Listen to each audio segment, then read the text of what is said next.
Hi everyone, welcome to the Imperial Samaritan, where we feature stories about those who choose to give back. I'm Simone Doroski. Today I have a very special guest with me, Lee Silberman from Habitat for Humanity of Long Island. So thank you so much for joining us today. I'm very happy to have you here with us. Thank you very much, Simone, for inviting me. I'm glad to be here. Oh, thank you. So tell us a little bit about your organization in Long Island and what you're currently doing. So Habitat for Humanity, we are a builder of homes for hardworking, low-income families. Our families earn between 40% and 60% of average median income, which translates to $50,000 to $70,000 a year. We're the only organization that offers home ownership possibilities to people at this income level. Wow. And then at Habitat, our mission is to use God's love to bring people together to build homes, communities, and hope. And our vision is a world where everyone has a decent place to live. Wow, that's a beautiful vision and everything.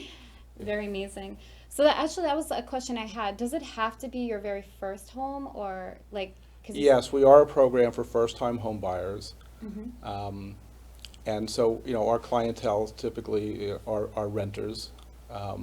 In order to qualify for our program, the first hurdle that people have to pass is the financial hurdle.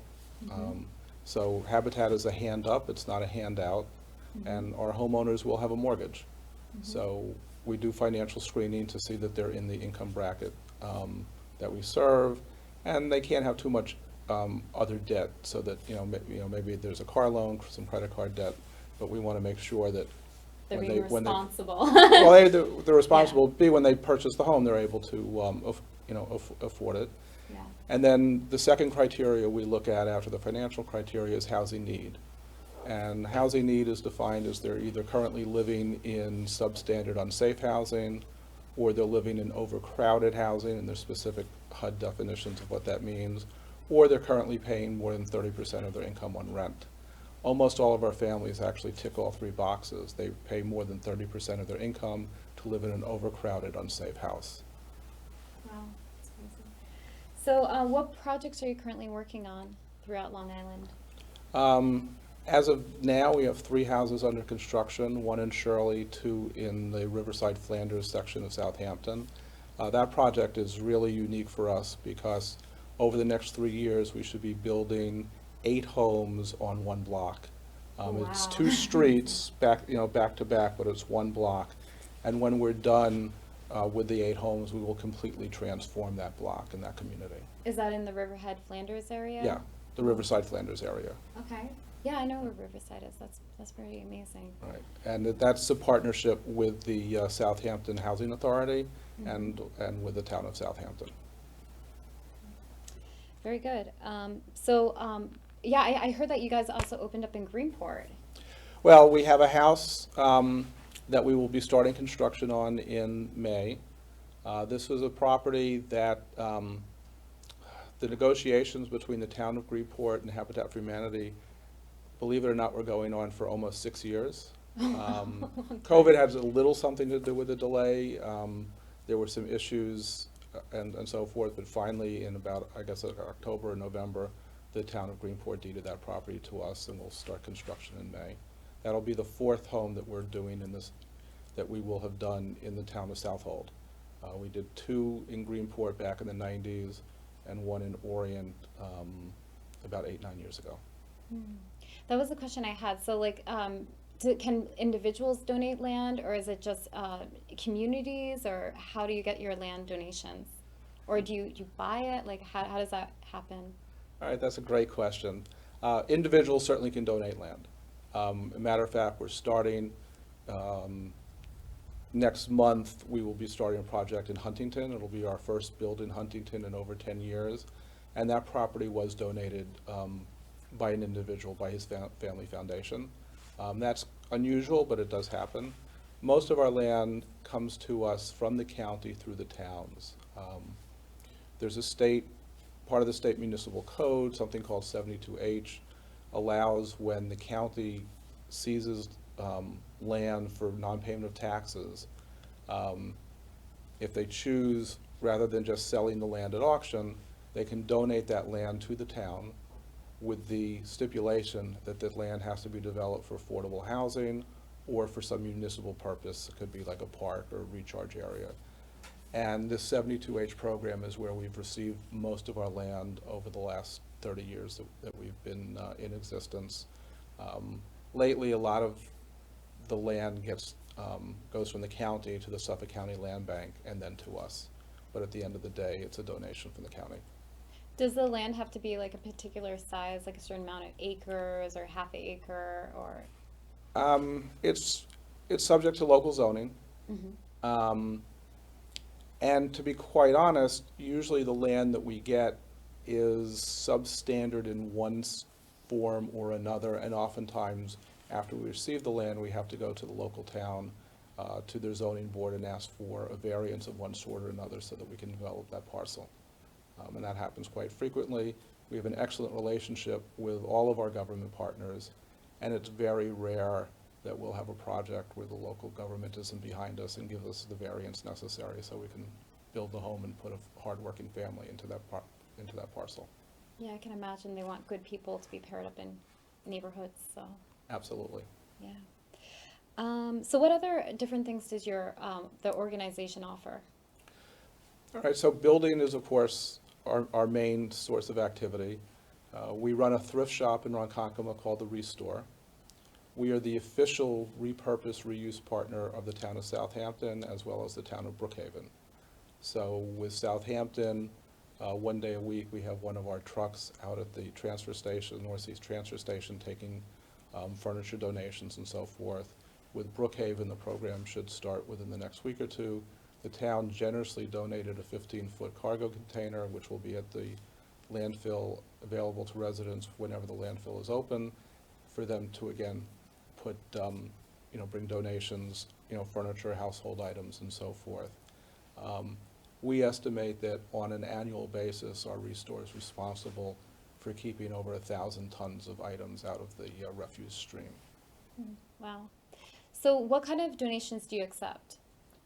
We accept, for the Restore, we accept any kind of building material. We have a lot of commercial donors, so roofing, flooring, doors, windows, plumbing, you name it, anything that is necessary for building a home. On the residential side, we accept furniture, we accept household items. One of the main items that we like are used kitchens. When people are doing renovations, we want the old kitchen cabinets, as long as they're in somewhat decent shape, and working used appliances. And it's a win-win for everybody. Coincidentally, I was talking with a contractor yesterday, and it costs him an average of $800 per job to pull out a kitchen and dump it. And so we're going to establish a partnership where those kitchens will be donated to us. We're going to save the contractor $800. The homeowner gets a tax deduction. We get a kitchen that we can sell in our Restore. The profits from our Restore fund our operation and go into building affordable homes on Long Island. That's amazing. So do you also get a lot of your materials for the building Most, donated? I always like to talk about the myths of habitat. And my staff will laugh now when they hear this because they're kind of tired about hearing all the myths of habitat. But one of the myths of habitat is that between the volunteers that come out on our work sites and companies that donate materials, it does not cost us anything to build a home. Here on Long Island, pre-COVID, it was costing us about $250,000 for each house that we build. We haven't really done the figures since then.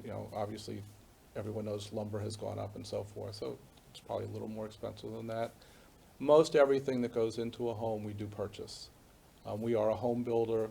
We have to conform to all FHA regulations, all state home building regulations. Our homeowners get a 1-year new home warranty, just as they would get from any other builder. So, consequently, most, everything that goes into a home is new out of the box. That's pretty amazing. So even, because I'm actually also a real estate agent, so actually all the time when my clients are actually selling their home and they're trying to get rid of their furniture, I always refer them to Habitat for Humanity. Well, we appreciate that. Yeah.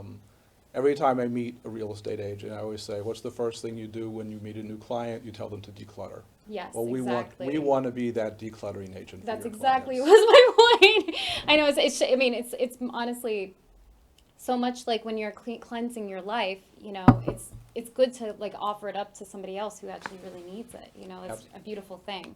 You know, absolutely. And with the Restore, it really kind of fulfills the part of our mission of building communities. Mm-hmm. So, you know, we're helping the homeowner by taking their, you know, unwanted items. And, you know, as they say, well, one person's trash is another person's treasure.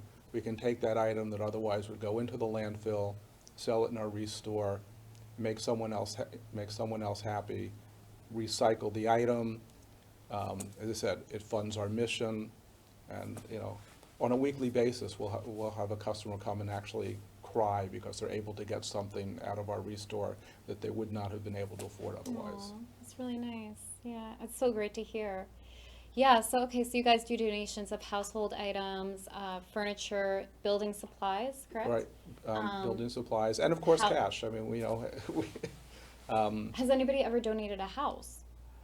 we've had, we've occasionally have had an offer for, well, you know, for a home. Or Where like a they- fixer-upper maybe? Well, what'll happen is this, usually, when we get properties from the county, probably 25% of the time, there is a home already on the property. Sometimes, you know, we'll then do the analysis, is it better for us to rehabilitate that home, you know, rehab that home, or do we knock it down and start from scratch? And it's always on a case-by-case basis. Every so often, we've had someone offer to donate a house, where they say, well, we could then move it or whatever. That tends, you know, not to be feasible, you know, unfortunately. But, you know, there's no reason, you know, it also will depend on, like, where the home is, because again, you know, we are an organization that serves, you know, a low-income, you know, community. So if someone were to offer us a house in an area where the taxes are, let's say, $23,000 a year, which could be an awful lot of Long Island, it wouldn't kinda make hard. sense, because the families that we serve would never be able to afford those Or that. taxes. That's right, yeah. Wow.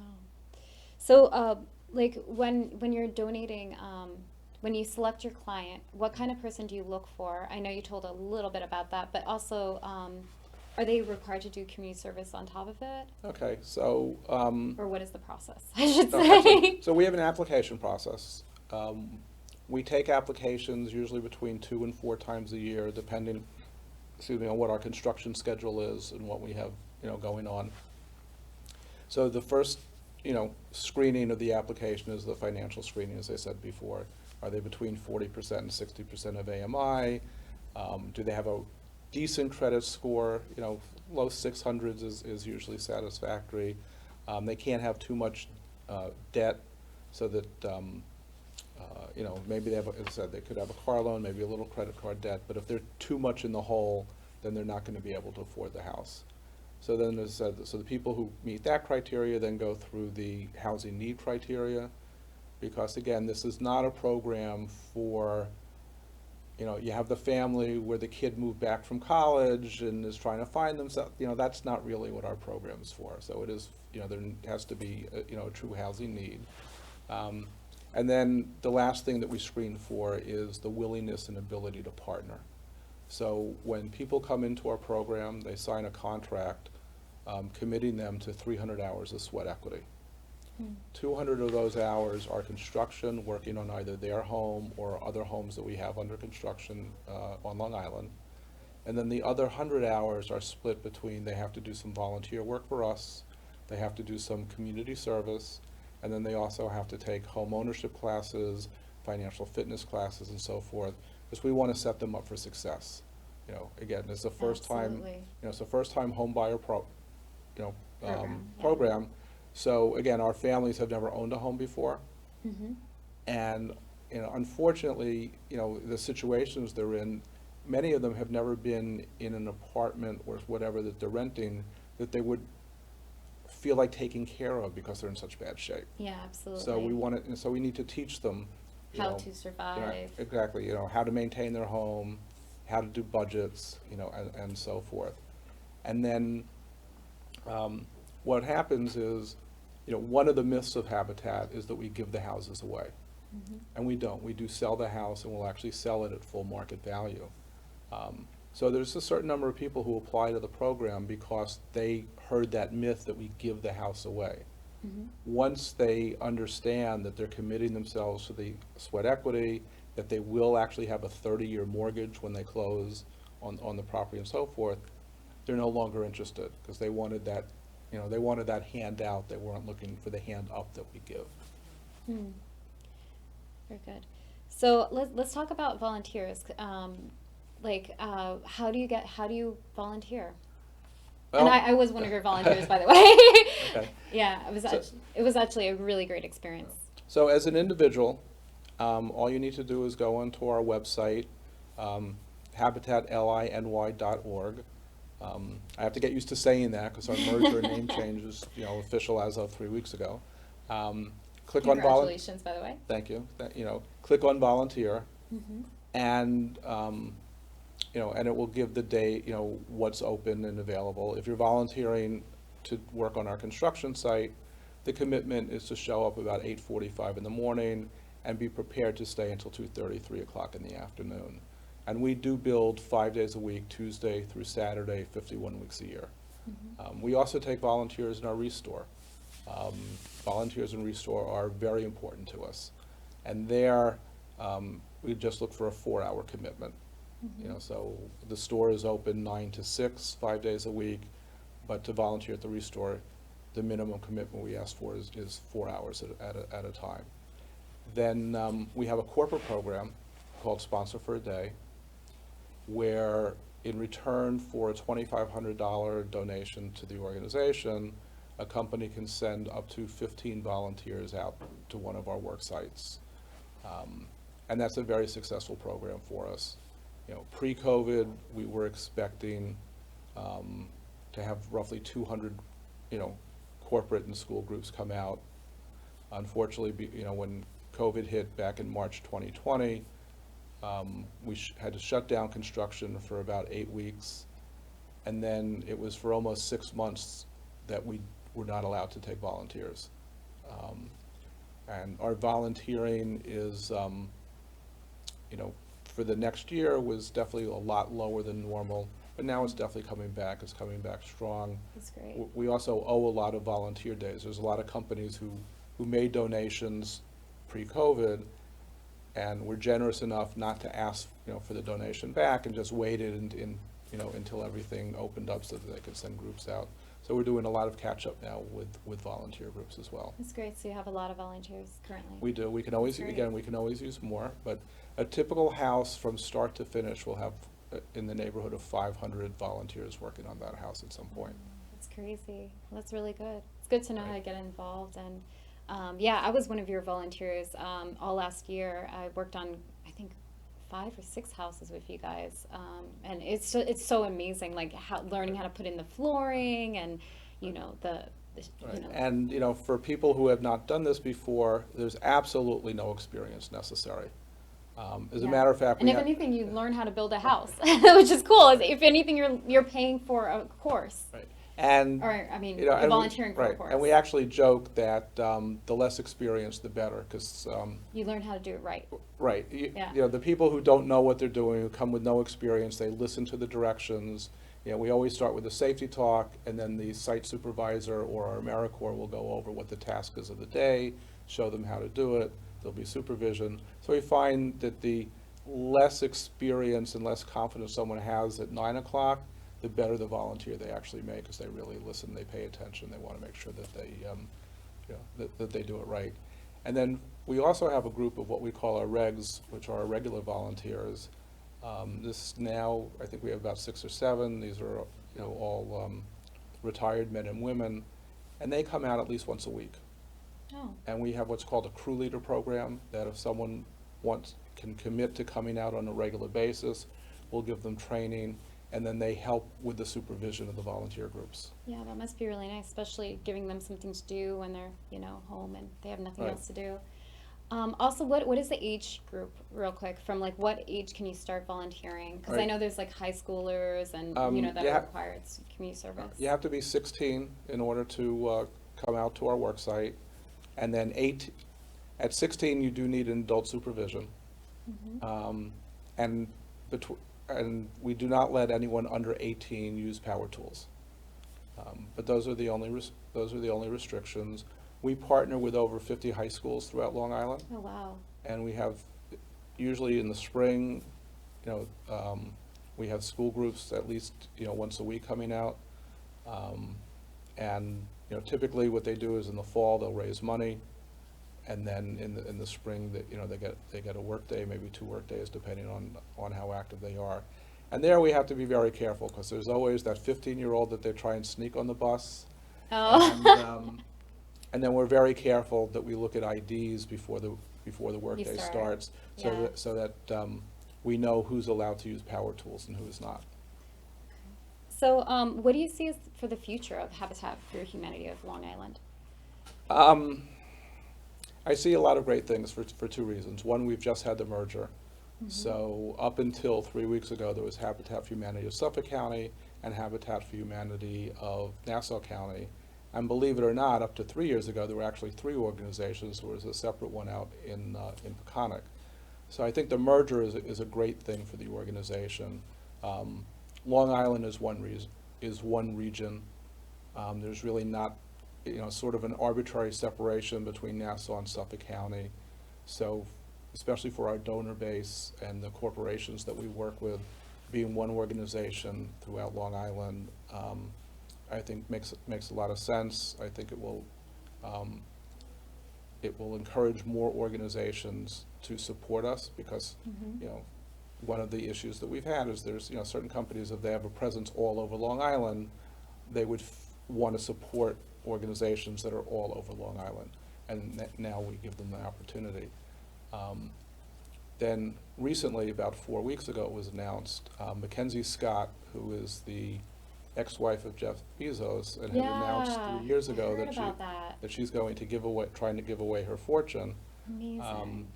It was announced 4 weeks ago that she made her largest gift ever, which is $436 million to Habitat for Humanity. Oh, that's amazing. So $25 million was given to Habitat for Humanity International for them to use to bolster their efforts, both here and abroad. But the other $411 million was divided amongst 84 different affiliates. There's 1,120 affiliates in the network. 84 of us received gifts, and we received $3,750,000. So the combination of this gift and the merger will be absolutely transformative for the organization. I can't Yeah, tell you sounds exactly what that's going to look like at this point, because we're just starting as a board and staff to talk through, what to do. Clearly, we want to expand the number of houses that we build. Last week was the Habitat for Humanity affiliate conference, where affiliate leaders from all over the country went down to Atlanta for the week. And the theme of the conference was build more, serve more, be the change. And Jonathan Reckford, the CEO of Habitat International, essentially challenged all affiliates to double production over the next 3 to 5 years. With this gift and the merger, we actually can envision that. We just have to figure out how to put that into play. Sure. We also want to start an owner-occupied repair program, again, for families in need, or maybe seniors aging in place and so forth, which can give us a greater impact on Long Island. Currently we impact roughly 10 families a year in our program. Adding this owner-occupied repair program should allow us to impact 30, 40 families a year. And so we're looking forward to that. And then I want us to become more involved in the community, partner with other organizations, see what we can do. Currently we partner with Big Brothers Big Sisters in certain ways. We try to partner with Scouting when we can. But I think, again, with this gift, we can kind of expand to be, as I said, part of our mission is to build communities, and I think this will allow us to really start to build communities in addition to just building houses. That's really incredible. I love it.